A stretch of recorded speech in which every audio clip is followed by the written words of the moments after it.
Alan in California. Hi. You're live on Talk yes. Heathen. Am I live now? Oh, yes. Hello. We had an issue with the system.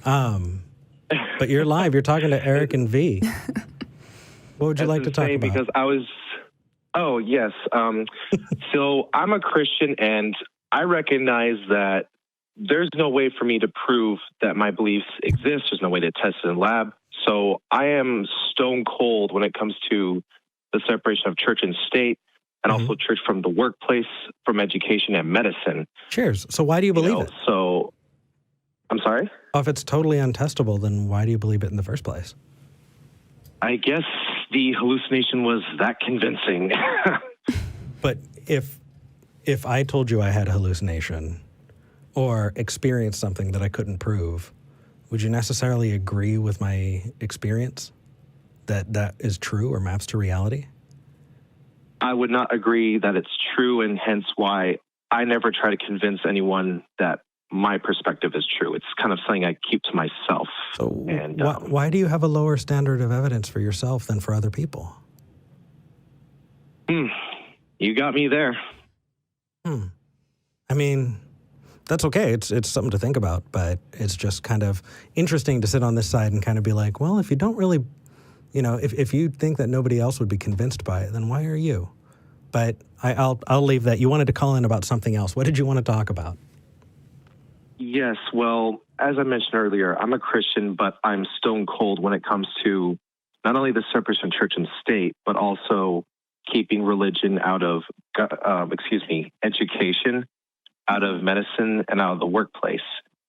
And the reason why I watch your show, as well as, I watch Aaron Ra, I watch all these other atheist YouTubers, is because they're the only community that I find that recognizes, hey, keep religion out of, education, keep it out of medicine, because you get instances like, faith healing. Yeah. So I don't know where that puts me. And I also can't understand why so many Christians in the United States, or at least from what I've experienced here in California, seem to want to implement religion in government and in education. There's the Creationist Museum, the Noah's Ark Museum in Kentucky, which I think is reprehensible because it used public funding, to my knowledge. I was actually down there a few weeks ago at the annual protest for the Ark Encounter. Yeah, if you take a look, I believe Tri-State Freethinkers on YouTube have a video of me speaking and Aaron Ra speaking a couple weeks ago. Yeah. But, well, cheers to that. Is that what you wanted to talk about specifically? I want to be able to roll with you here and have a conversation, but I'm not feeling a lot of meat yet. Alan?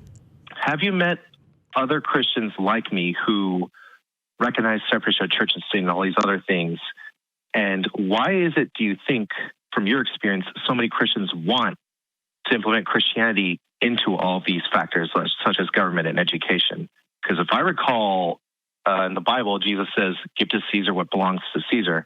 Right. I don't recall Jesus in any of the scriptures, correct me if I'm wrong, advocating that his faith be implemented into government and education. So I'm just curious what your perspectives are on that based on your experience. Well, that is quite a bit. There's all that meat you were looking for. Yeah, no, that's good. So all we can offer really is speculation because we're not religious, but I can put on my old Christian hat and try. Right. And what I remember of it is that I felt like I needed to make decisions on behalf of other people. I felt like if we did not legislate our morality, then our morality would make the world a worse place. And because I had this fallen idea of Earth, that the Earth is full of broken people, that I needed to kind of go in this nanny type way and fix it. And kind of looking at it from this side, it's a really, really, really nasty worldview to have. But I do recall that being the case. What about you, V?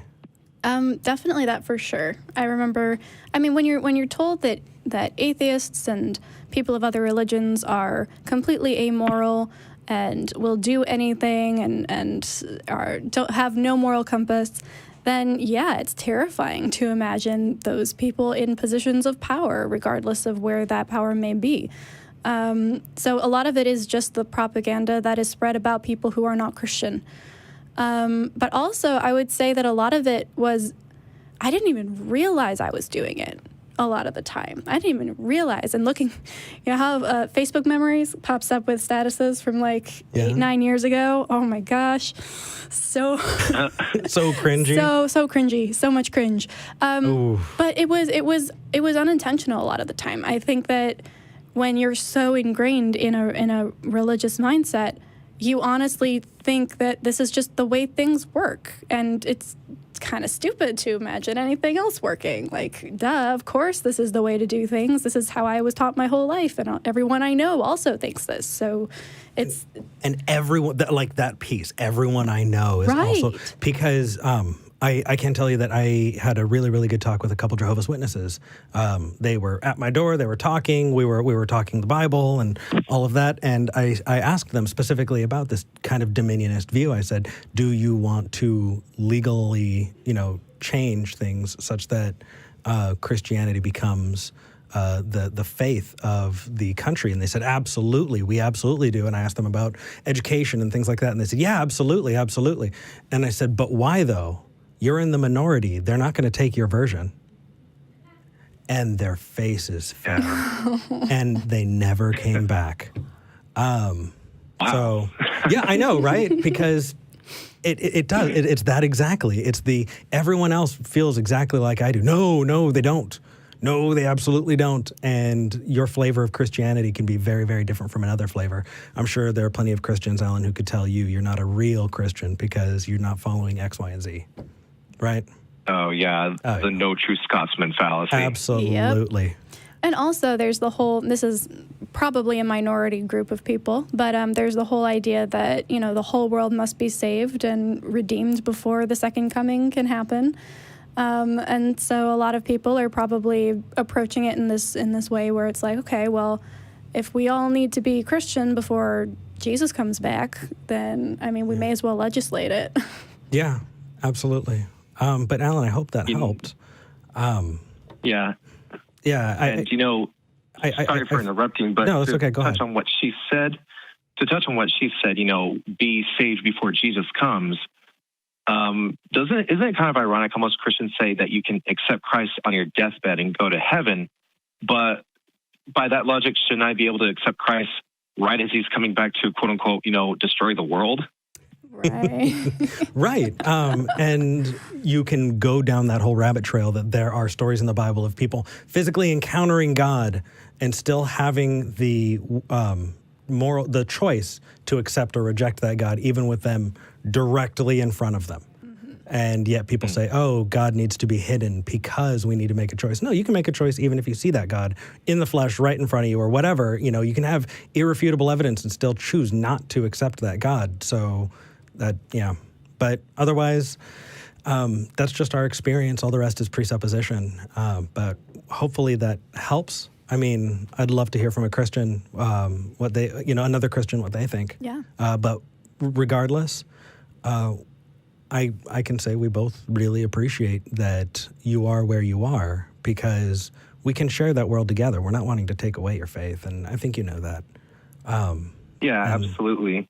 We really appreciate it. Thank you, man. Yeah, and one last thing before I go. What's up? The one reason why I'm really strong in this separation of church and state thing is because I find it really insulting to my intelligence when, I know intelligence, like Christian talking about intelligence. I find it insulting to my intelligence when Republicans are always trying to, quote, we're going to bring back God into government, vote for me because I also share the same Judeo-Christian values. I'm like, you're just trying to get my vote. You think I'm going to buy into it that quickly? Like, come on. And also forcing religion into education to, quote unquote, brainwash these kids, because that's essentially what they want to do. I thought Jesus wanted you to follow him based on your own personal faith, that you chose to do so because you were convinced by a hallucination or whatever, not because someone else told it to you. So what should I label myself? Should I label myself like a Christian separatist or like, I don't know what to label myself. Alan, the label really doesn't matter. What's important is that you're putting in the hard work of thinking about it. And I hope that you keep listening to the shows, because I think that the way we approach things in a skeptical way can hopefully help give you tools to help out in other places in your life, that it really is beneficial when you try and pull out all of the stuff that really doesn't work. And you can arrive at a clearer worldview when you're more methodological in your approach. But with that, I think we're going to move on to the next caller. All right. Well, thank you both. You have a good one. Thanks so much. Thank you.